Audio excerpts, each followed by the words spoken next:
Yoga therapist and ন্যাচারোপ্যাথিস্ট মোম বলছি।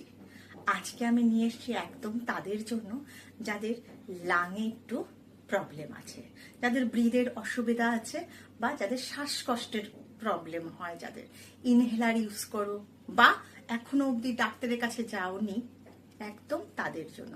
যারা বাড়িতে একা থাকো, এই ভিডিওটা ভালো করে সেভ করে রেখে দেবে। আমি 3টে উপায়ে দেখাবো কি করে আমি লাঙে O2 অক্সিজেন আমি ভরপুর দিতে পারবো।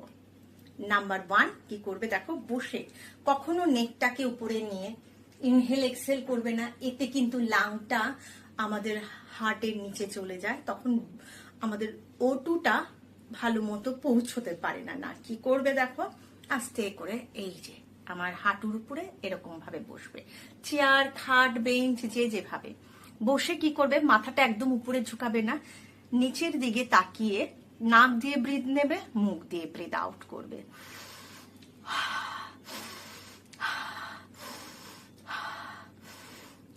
এইভাবে, এটা আমি বসে করালাম। এবার আমি ধরো অনেক পেশেন্ট আছে যারা দাঁড়াতে পারছে না বা বসতে পারছে না শুয়ে, তো তারা কি করবে ছট করে দেখে নাও, ধরো খাটেই রয়েছ, কেমন, আবার পিঠ দিয়ে শোবে না, ভালো করে দেখবে আমি কি করছি।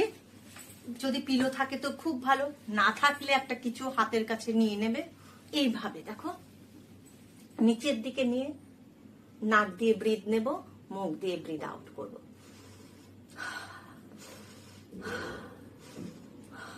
এইভাবে আমাদের লাঙে খুব ভালোভাবে O2 যেতে পারে, তখন তুমি আবার ধীরে ধীরে নর্মাল হয়ে যাবে। এবার লাস্ট, যেটা ধরো দাঁড়িয়ে তুমি পার্কে আছো বা হাঁটতে বেরিয়েছো, তখন ব্রিদের কষ্ট হচ্ছে, তখন তুমি কি করবে। এবার আমি দেখাবো যারা রাস্তায় বা পার্কে হাঁটতে বেরিয়েছো, ব্রিদের কষ্ট হচ্ছে, একদম তারা কি করবে। ধরো পার্কে বেঞ্চ রয়েছে, ওকে, বেঞ্চ বা চেয়ার, সেখানে এরকম ভাবে হাতটা নেবে, একদম কমফোর্টেবল। আবার বলেছি মাথা একদম উপরে না, মাথাটাকে আস্তে করে এরকম ভাবে নিয়ে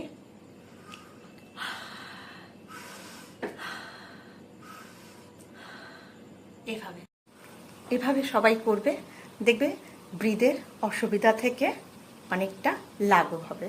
তারপরে তুমি ফোন করো, তোমার আশেপাশের লোকদের ডাকো, ফোনে কাউকে ডাকো, ডাক্তারের সাথে কন্ট্যাক্ট করো বা অ্যাম্বুলেন্স ডাকো, দেখবে সব ঠিক হয়ে যাবে, সবাই সুস্থ থাকবে, ভালো থাকবে, এটা আমি সব সময় চাই।